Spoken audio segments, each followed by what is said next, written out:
Welcome back, everybody, to another episode of the C.I.C. Lounge. I'm Peter. I'm Jen. And today we're going to be going into the Lower Decks, Season 4, Episode 1. Are we going to be doing 2 as well? Episode 2, yes. Episode 1 and 2. You did watch it, right? Oh, yeah, of course. Of course. Okay.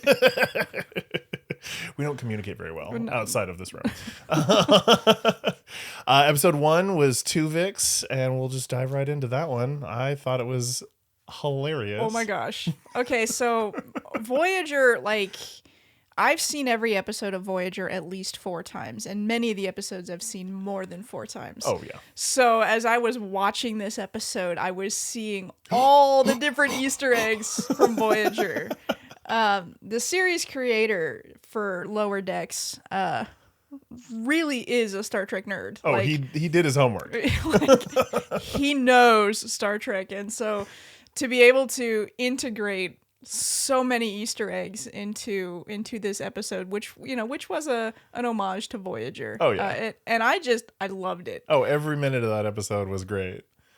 Every minute. the cheese, and then just Twovix in general. I mean, when Tendi was taking out all the stuff and they had that orchid there, I mean, obviously it was the one thing that wasn't covered up in a box, so you knew it was something significant. But to me, I'm like, that is something familiar, because I forgot that it was the orchid that triggered the combination for Neelix and Tuvok. But yeah, that was very well done. We should probably at some point review the Twovix episode, because it really is it presents a moral problem that they illustrate quite clearly in this episode. The captain of the Cerritos has to make a decision, and she's like, well, we're not stranded in the Delta Quadrant. We can literally just pass the buck to someone else and have them make the big moral decision. And after she reads Janeway's report, she goes, oh, they straight up just killed him. What was the line? Something about Janeway doesn't mess around. I loved it. No, she did not mess around. You're stranded millions of light years away from Earth. Yeah, and everybody loved the character of Twovix, but everybody loved Tuvok and Neelix, and so, in the end, I don't think she really had much of a choice to make. Yeah. I always felt when I watched that episode that Twovix, being a merging of both Neelix and Tuvok, who are both very self-sacrificing. Yeah. Twovix should have been willing to sacrifice himself for the two. You would think, though, that he might take on, the opposite, which he kind of did. He wanted to live, but it's like, yeah, both of them were very self-sacrificing, but this is apparently the two traits cancel out. Yeah, two wrongs make a right, two rights make a wrong. Nearly as selfless as the others. But going to that episode, I thought it was hilarious that because Neelix was the cook, the chef. I mean, he just became the chef overnight in from one season to the next. But because Twovix actually knew how to cook and had taste buds, everybody was like, oh my God, the food is so good now. It's amazing. And that alone might have been reason enough to save him. Right. But thinking of that, if you remember during this episode, the Twovix episode of Lower Decks, when all the crew is getting the ship ready for being a museum. Yeah. When they were in the mess hall, somebody brought a pot of soup or whatever that Neelix had made at some point, and they set it down, and they immediately went and grabbed their nose. And I was like, oh my God. That's another reference to how terrible Neelix was at cooking. Yeah. We had the macrovirus, the clown, you mentioned the cheese, Chaotica, the Michael Sullivan character. That Janeway fell in love with. Please. Everybody falls in love with. No, I'm sorry. People do not fall in love with their VR sex toys. I'm sorry. That just doesn't. Well, Janeway did. Well, that was bad writing. I'm just saying, And didn't Riker fall in love with the holodeck character? Yes, and he tried to recreate that character, because that episode happened during the Binar episode. 11001001 is the episode title. Why I know that? Because I saw it when I was in the 5th grade and my brain was a sponge. She's a nerd. Yes. And the Binars had like enhanced the holodeck to keep Riker distracted, and when the Binars were done, they kind of took their enhancements with them. Oh, that's right. I remember now. So one could argue that Minuet in that episode was more of an artificial intelligence than just a holo projection. Yeah. So, like, I can see some blurred lines there, but Michael Sullivan was a holo projection. He was completely based on basic subroutines of the holodeck. He was not like the Doctor or some sophisticated AI. He was the computer just responding to Janeway's wants and needs and desires. Well, I mean, she hadn't seen her boyfriend or husband. What were boyfriend? they? They were never actually married. Yeah, she hadn't seen him in years, and she wasn't gonna see him. Dude, forever. I get the loneliness factor, and we know what the holodeck would really be used for on a mission like that. Like Boimler, like Boimler in had the to do at the very beginning. You had with, to go clean it. Your smell will be repulsive. So, but yeah, and then we had Kim's clarinet was stuck in one of the macroviruses, and then the Warp 10 slugs, where Paris and Janeway are turned into those like That's those what those little when they creatures cross were. The Warp 10 barrier. Oh my god, I forgot about that. I recognized them, but I couldn't put my finger on what episode it was from. Okay, thank you. And then they had 3 little baby slugs, and they left those on the planet. That's right, they did. Yeah. Oh, Captain, our children. And then I loved it when you had the Darmok-like character, I think they're Talarian. He was standing on the bridge, and the first officer is like, Shaka, when the walls fell, after Boimler lets the aliens, or the Your macrovirus. eyes open. I listen. I loved that. Absolutely loved it. Like, that, so much nuance in Star Trek lore in Lower Decks. It makes it so entertaining to watch. What I loved about that scene was that, for the most part, he always does his like little poetry speak, right? Yeah. But at one point, he just blurts out, "They destroyed, or they sabotaged Voyager with cheese." We're like, "Oh yeah, it was weird. It was the Delta Quadrant." Yeah. I think he does that a couple of times during the episode. Like most of the time he talks in his narrative language, Tamarian, but other times he switches. So it happens every once in a while. I think it only happened once this episode, but last season he did it like once or twice throughout the season. Very rarely they let him actually speak like we do, but yeah. But I like that. He's just like, wait, what? Cheese? I would like his language to like shift, to reflect like Star Trek stories, like something like Q and the Trial of Humanity, or like I don't know, Data and his brother Lore, something like where the language starts morphing into Star Trek adventures, not just the Tamarians' cultural identity. That'd be fun. That could be fun. That could be really fun to come up with some sayings like Shaka when the walls fair, or Timba his arms wide. Timba his arms wide. So the only thing I really didn't quite understand in the beginning of this episode, like the Cerritos jumps out of warp and their heading-in system is like, we don't know why we're here. The whole mission's like redacted, classified. I couldn't figure. It's a museum ship. Why is it redacted? Why is it redacted, classified? Like, I didn't understand that at all. I don't know. Because it's plot development. I don't know. It's more interesting, but it like, we have no idea why we're here. Full speed ahead. Like, okay. Yeah, the captain doesn't even know. Have no idea what we're doing here. Could be hostile aliens or some sort of threat to the ship. Full speed ahead. Like, and just go in there. Yeah, just figure it out. Don't worry about no yellow alert, no red alert. Lower Decks style. Absolutely. And so this episode was a lot of growth, and we've seen the characters growing a lot. And Boimler, he's just this constant, just accident-prone klutz of the show. But he has had some growth. We saw a little bit of potential with his clone or doppelganger, or whatever, going off with Riker on the Titan. Yeah. So there's a lot of potential.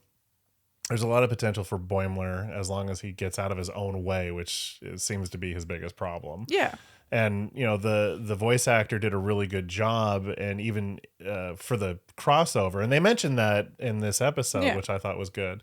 But even the voice actor, he when he was being interviewed after that episode of Strange New Worlds, he said, I had to go back and I had to go and watch the show to see how they drew my character and how my character behaved physically so that I could mimic that and recreate that. And he did a great job. Well, so Jack Quaid does come from an acting lineage. He does.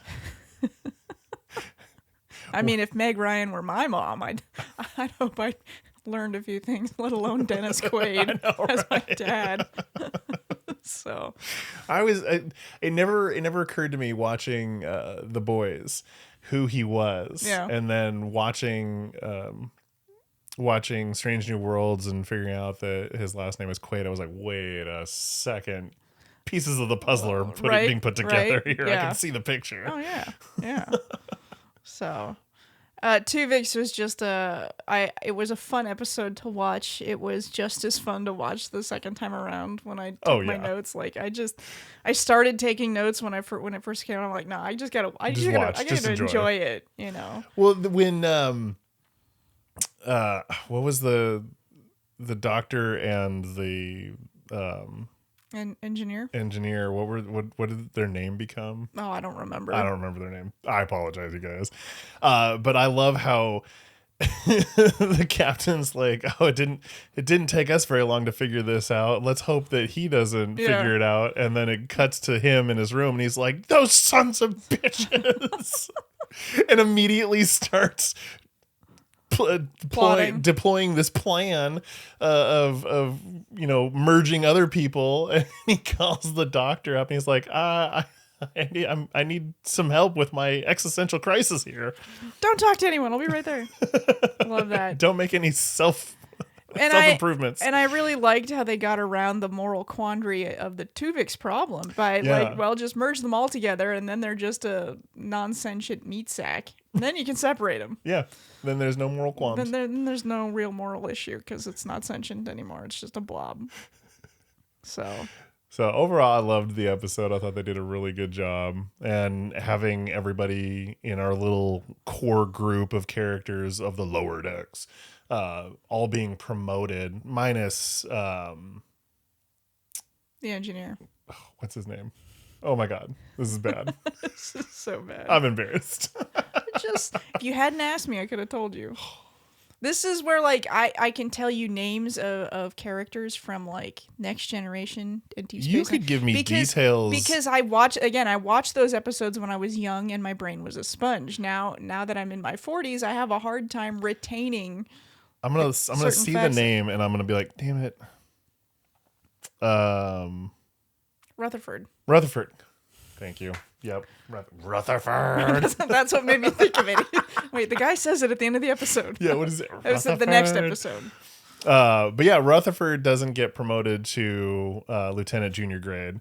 And we find out in the second episode exactly why he didn't get promoted to lieutenant. Or why he didn't get promoted that time. That time. So speaking of that episode, episode 2 is I have no bones, yet I must flee. Did you look up the meaning of that? I didn't. I didn't either. I meant to. Yeah, I meant to too. That's terrible. But this week's been crazy. Right. Okay, so we have to talk about the workout gear. Oh my God. So this show, I love this show because they pull little pieces from, the OG Star Trek, Next Gen, Deep Space, obviously Voyager. We just saw that. Even they're even messing with Strange New Worlds with this season. And I think they even referred to the Mirror Universe Enterprise captain, which I'm forgetting his name. The Mirror Universe Enterprise captain? Well, the Enterprise captain.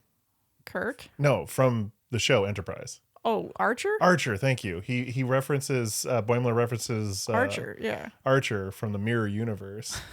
He has one of his little action figures. I digress. Sorry, you do digress, and I'll digress a little bit too. The show's creator, Mike McMahon, is an Enterprise fan. Like, I mean, he's a Star Trek fan, but he has an affinity for Enterprise. So I appreciate that, because Enterprise is a very underrated Star Trek iteration for many reasons that we can talk about on another podcast. But so it doesn't surprise me that there's a lot of Enterprise references tossed in.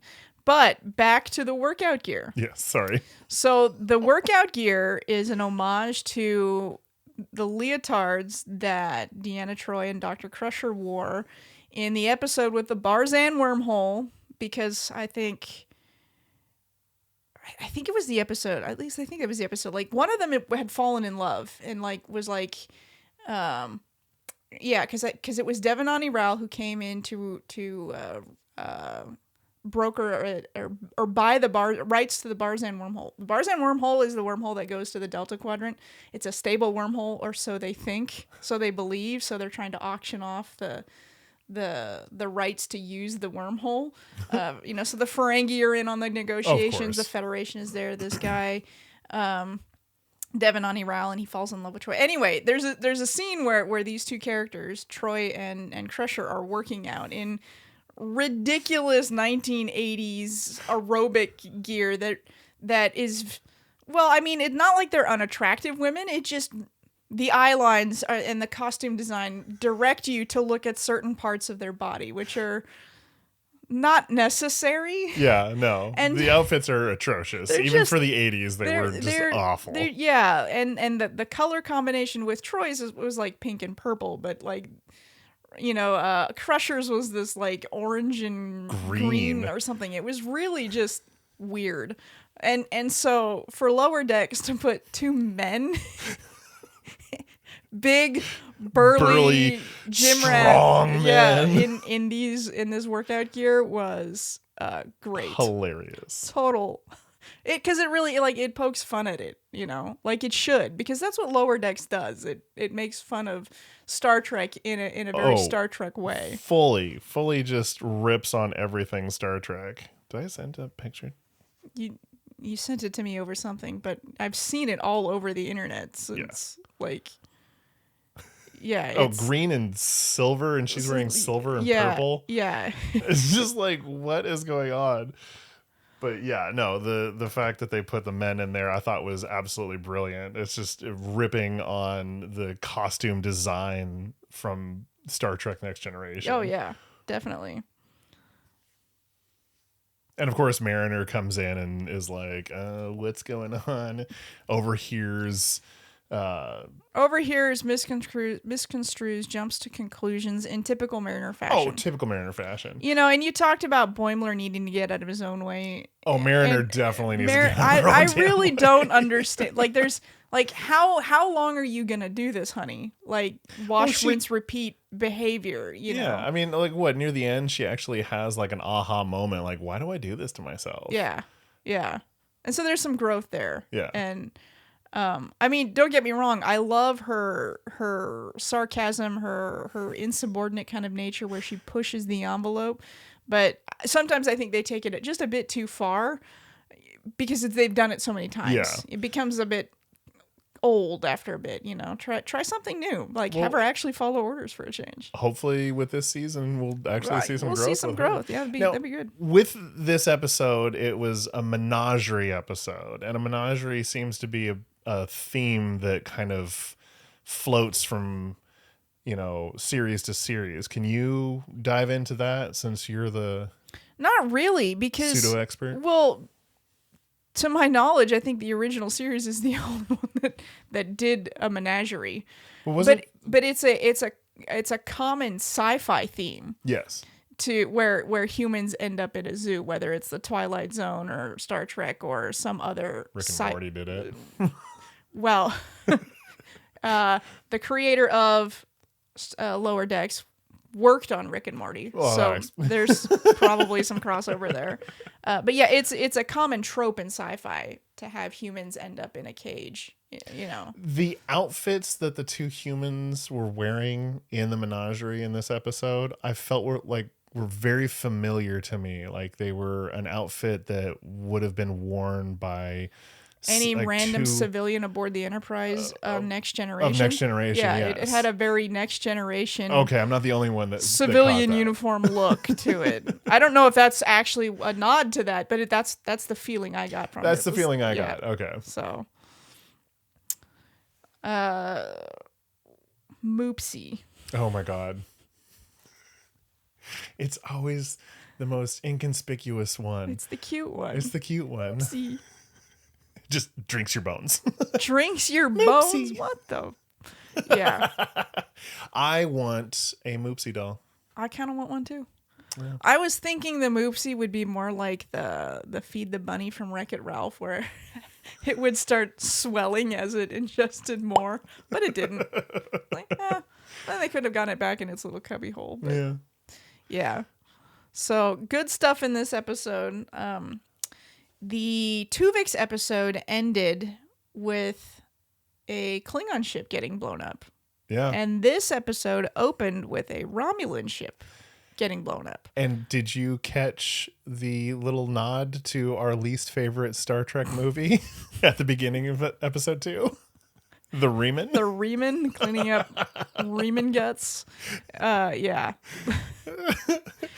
But, well, it's... Mariner and her mom both commented on the, like, I hate the Romulans, or I hate the Romulans, or I hate spy stories. I hope it's not the Romulans. That's right.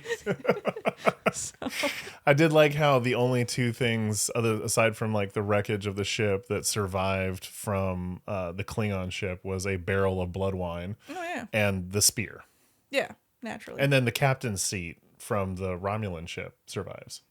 Along with a nice logo Oh, on yeah. the side of the Well, of ship. course, we have to know who We have it to is know, we're not that in dealing case with. we didn't recognize them. Yeah. Yeah. So that sounds like there's going to be a through story for season 4. Yeah. So I'm kind of curious to see where they take that. I'm interested to see what species we're going to be dealing with. Maybe it's somebody from the future. Maybe it's one of our key characters. Maybe. Or maybe it's some new species. I don't know. Like Lower Decks doesn't have to nod to everything. They could create their own canon as well. Yeah, that's true. So, and because Lower Decks did cross over into Strange New Worlds, Lower Decks is canon. That's true. It is. I love that it's canon now. But what could it be? I don't know. Could it be some remnant of what was the evil computer program that was in season 2 Oh, of Discovery? of Discovery? Control. Control? Maybe it's a remnant of Control. Could be. Nah, they would have tried to destroy all of sentient life by now. And I don't know that there's a whole lot of other than like the Strange New Worlds crossover. I think Lower Decks is pretty much run independently of the other live action series. So this could be an entirely brand new foe for... It could be. Like I was Star looking Trek. I was looking at that alien ship. I'm like, It didn't look familiar at all. it didn't look familiar, but it has like a fairly generic look to it. So it could be anything. Yeah. So I will say that watching the opening sequence for this show every season, there's one point where the Cerritos shows up to fight a Borg cube, and in the very first season, it was the Cerritos, the Defiant, and I think one of the Enterprises is fighting this Borg cube. The second season, they throw in, I think they threw in a couple Romulan ships, a Pakled ship, and every season has gotten more and more busy with this ending frame of the opening credits. And now we have the crystal creature from Next Generation in the background, and then we also have like the giant space sphere cylinder thing from which movie was that? It was one of the first Star Trek movies. I think it was One of the original series ones. yeah. Either the V'ger probe or the one looking for the whales. It was the one looking for the whales because you can actually hear the whales in the background. But what I love about it is not just this one thing. I love the fact that they keep adding more stuff, and it's significant things that have happened throughout the entirety of Star Trek being existing. But as soon as as soon as everything starts getting hot and heavy in this scene where they're all fighting, the Cerritos goes no, and Nope. they Leave. just peace out. Leave. Nope. And the fact that the Cerritos is just like it's like the redheaded stepchild of Starfleet. Everything goes wrong. They screw up all the time. Yeah. I mean, the ship gets hit by a bunch of asteroids and then almost falls into a black hole. They scrape one of the nacelles on some ice and lose power. Yeah. And there's one scene where they have like this big parasite sucking on the nacelle.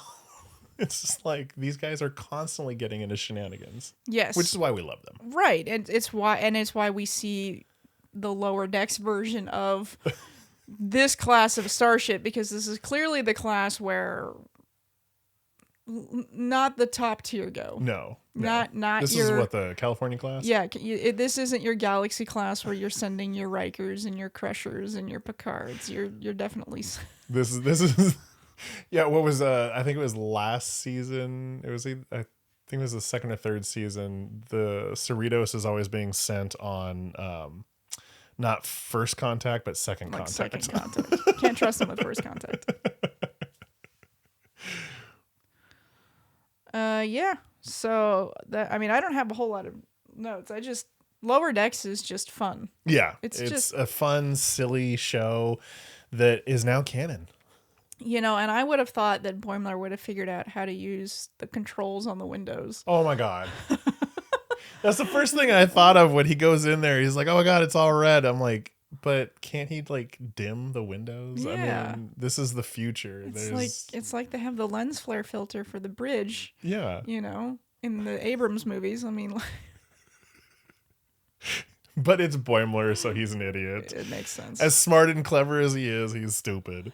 And I love how doesn't know how to work a light switch, basically. No, and when Rutherford says, "Whoa, man, that's super bright. I should dim the windows," he's like, "Oh God, why did I think of this?" Well, I'm excited for next week's episode. I have no idea what's going to happen with it, but I just enjoy the heck out of this show. The voice actors do such a great job. Like you and I, we both were really excited to see that crossover episode with Strange New Worlds. So, maybe we'll see Strange New Worlds again in this series. Maybe. I don't know. We will find out. With that, thank you guys for watching and listening to us. We love that you guys are sticking with us. And again, as always, if you have any comments or questions, please feel free to type them down and we will get to them and respond whenever we can. Absolutely. And happy Star Trek Day. That's right. It is Star Trek Day. September 8th, 1966, the original series premiered on network television. So go. September 8th will always and forever be Star Trek Day. Star Trek Day. Well, live long and prosper, you guys. I'm Peter. I'm Jen. See you next time.